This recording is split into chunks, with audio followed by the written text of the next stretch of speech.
c'est la fin de la Jérusalem terrestre. Est-ce qu'on a pas dans la Bible que la Jérusalem, la Bible dit tellement que la Jérusalem céleste va descendre des cieux? Est-ce que c'est pas écrit?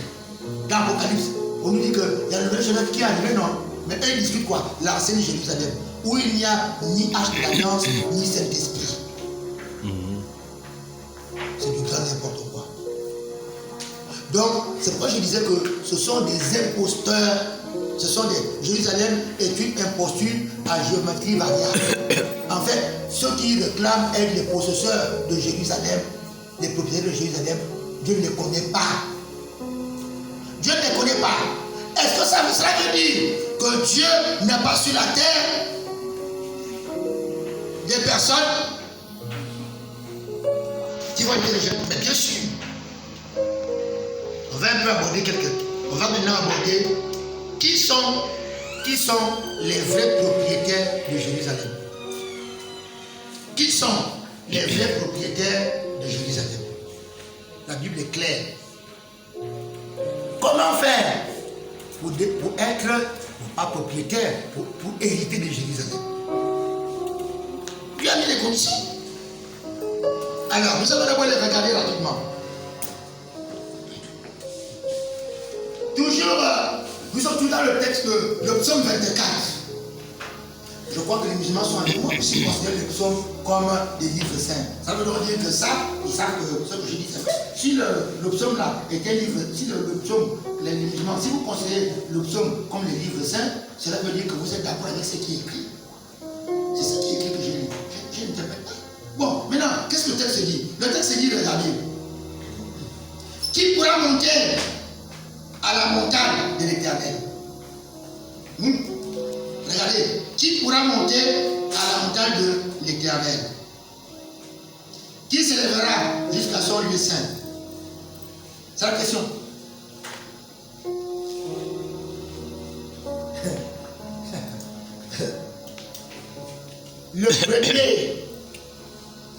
Le premier à avoir su que Dieu habite une montagne, vous savez qui? C'est Abraham. Hein? Dieu a dit à Abraham, va sacrifier Isaac au mont Moriah, n'est-ce pas? Une préfiguration de la mort de Christ à Jérusalem. C'était ça, c'est ça qui est la question. Hein? Quand Dieu a dit à Abraham, donne-moi ton unique, ton fils, sacrifie-le-moi, ainsi de suite. N'est-ce pas? C'est que Dieu a dit non, c'est pas ça. Hein? Et la Bible dit, Dieu a tellement aimé le monde qu'il a donné son fils unique. Voyez non? Donc Isaac était la préfiguration de ce que Dieu allait faire à travers Christ. C'était où? À Moriah. Moriah, c'est Jérusalem. Jérusalem, non? Oui. Moriah, c'est Jérusalem. Donc Moriah. Vous voyez? Moriah. Et ceux qui ne connaissent pas Jérusalem, la Bible, c'est ce que je m'avais dit, la Bible est trop précise. Vous savez quoi? La Bible dit que quand vous allez à Jérusalem, vous ne pouvez pas atteindre le sommet de Jérusalem, la ville de Jérusalem, en ligne droite. C'est une chaîne de montagnes.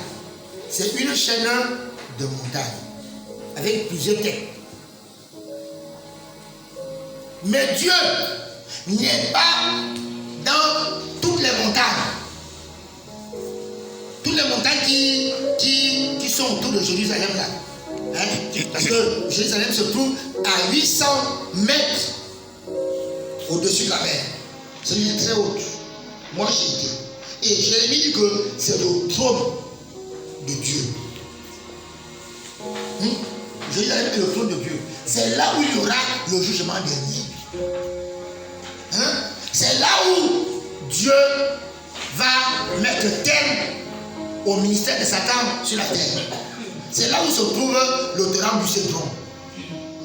C'est là où se trouve le torrent du Cédron. Il y a un torrent en bas là-bas qu'on appelle le torrent du Cédron. Moi j'étais à cet endroit. Je vous assure que si vous sautez du sommet,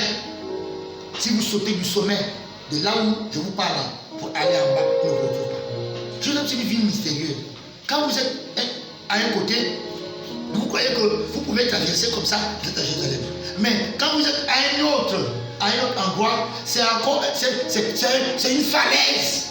C'est vraiment une falaise. Tu ne peux pas sauter. Et là où ils ont construit le temple, là, c'est mystérieux. C'est le temple des Juifs qui est là-bas. Là où Jésus a fait le chemin de croix, ainsi de suite. Et c'est également là où se trouve à la fois le jardin de Gethsemane, où Jésus a prié. C'est aussi là où se trouve la tombe de Jésus en bas de la falaise. C'est aussi là au sommet que se trouve Golgotha. Et c'était aussi à l'intérieur que l'alliance était cachée. Oui, non. Or, les musulmans sont venus mettre leur temple.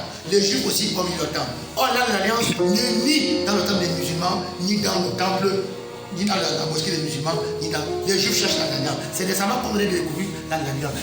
Elle est en Israël. Elle n'est ni dans la mosquée, ni dans le temple de Jérusalem. Vous voyez? Ils discutent quoi? Une coquille vide. Il n'y a rien dedans. Donc, regardez maintenant. Jérusalem est située au sommet d'une chaîne de montagnes. Et chaque montagne a sa tête. Mais Dieu dit qu'il ne réside pas dans toutes les montagnes qui sont là. Il réside dans une seule montagne. Voilà. C'est pourquoi on dit, qui montera? Hein? C'est la question, non? Hein? Le texte dit quoi? Le texte dit, qui pourra monter à la montagne de l'Éternel? Hein? Oui, non. Donc là, il y a un endroit précis, n'est-ce pas, où Dieu est censé résister. Ici, on parle de Jérusalem. À la montagne de l'Éternel. Oui, non. C'est pourquoi, je vais vous dire que Jérusalem a aussi une particularité, c'est que, comme c'est à Jérusalem, c'est le réseau. Quand je suis arrivé à Jérusalem, en 2000, je ne sais plus exactement quand, en 2010, oui, en 2010, quand je suis arrivé à Jérusalem, en 2010, ça dépend de comment tu arrives à Jérusalem ou en Israël, ça dépend. Ce que je peux vous dire, c'est que jusqu'à présent,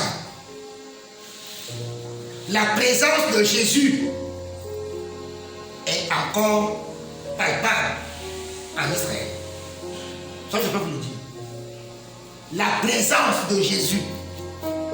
Hein? Le fait que Dieu a marché sur terre, c'est encore présent là-bas. Mais ne peuvent sentir la présence de Jésus que ceux qui sont disciples de Jésus. Hein? Moi j'ai vu des gens en Israël, les gens arrivent au nord, arrivent au sud, arrivent à l'est, arrivent à l'ouest. C'est un pays de pèlerinage. Je m'étais en Palestine. Vous vous rendez compte, non? Quand tu n'as pas Jésus, quand tu ne crois pas en Jésus, même si tu crois en Moïse, comme les Juifs, même si tu es judaïsant, quand tu es en Israël, tu es aussi comme une poule ou un chien qui se promène dans un territoire saint. C'est exactement comme si tu étais un tuyau en élastique que tu places sur un fil électrique, mais tu ne ressens pas la présence. Et beaucoup de gens sont comme ça. Quand je suis arrivé à Jérusalem, d'abord à Tel Aviv, avant Jérusalem, il n'y a pas d'effort. J'ai prié, j'ai dit je vais prier, j'étais fatigué. Le voyage était très long. Entre Ben Gourion et Tel Aviv, c'est très long. J'étais fatigué. Le voyage était fatigué. Il était fatigant parce que nous sommes partis du Gabon, nous avons fait escale en Éthiopie. Après l'Éthiopie, nous avons pris les grands avions qui partent en Israël. Quand nous sommes arrivés en Israël, je vous assure que le ciel était fermé, le ciel était saturé. Impossible d'atterrir. C'est comme s'il y avait une force de ténèbres dans l'espace qui empêche la grande d'atterrir. Dieu merci, nous sommes arrivés. Nous avons marché, nous sommes allés à Boulon, nous avons pris le bus, nous sommes arrivés à Tel Aviv. Arrivé à Tel Aviv, j'étais tellement fatigué. J'étais tellement fatigué, comme Fortune le disait tout à l'heure, que vraiment, elle a expérimenté le ministère des larmes, l'intercession par les larmes. Je vous assure que quand je suis arrivé, j'étais tellement fatigué, je n'avais pas la force de prier. Mais il m'a simplement suffi. Quand j'ai seulement dit Seigneur, c'était suffisant que je reçoive une première dose du Saint-Esprit que je n'ai jamais reçue de ma vie. Seigneur, et mon cœur a été opéré. Toute la saleté qui était à l'intérieur est sortie. J'étais rempli du Saint-Esprit comme à la Pentecôte. À Tel Aviv. Et pourtant, le pasteur qui était avec moi, qui m'avait accompagné, lui n'a jamais ressenti ça.